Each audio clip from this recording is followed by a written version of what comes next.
Okay, this is Grant Guys here with backcountryrunner.co.nz, and we're at the finish line of the North Face 100 in Australia with New Zealand's favourite ultra running Zen master, meditating Saucony sponsored athlete, Vajian Armstrong. Vajian, how'd you go yesterday, mate? Good, yeah, I was really happy. I ended up getting second place, and most of all I was happy with my time. I ran 9:52, so I was looking to go under 10, and the more under 10 the better, so I was really happy with that. Nice, and that was kind of the only goal you had coming into the race, was a sub 10? Yeah, I mean, it was going to be really hard to predict how it was going to go.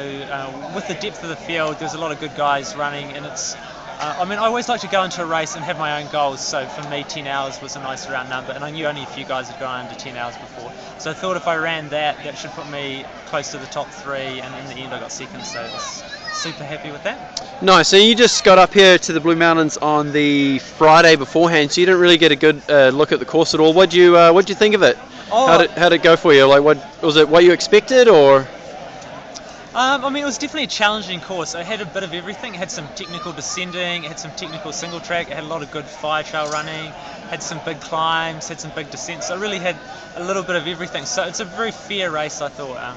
No one runner was going to really be able to dominate on everything. So it sort of came down to, you know, who was running best on the day, who's feeling strong, and who was able to cope with all of the different terrains the best, I think.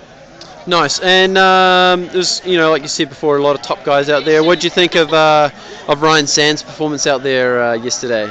I mean, I always thought he was going to be pretty strong, and he really showed he was the man to beat. You know, he pulled away pretty early on, and I didn't see him all day, and he just sort of slowly kept on stretching it out. And I mean, there's a couple of really hard sections that not many people are going to be able to run the whole thing, and I think he was running quite a bit of some of those. So I mean, yeah, he just kind of slowly kept creeping away. I mean, I'm happy to finish second, and especially to a guy like him. I mean, he's a real class act, and one of the best trail runners in the world. So I mean, I've still got some room to improve, so I think I can definitely come back and, you know, make some time up on him. But you know, definitely this year he's really in the form of his life, I think. So I've got to take my hat off to him. Nice. And what's next for you, mate?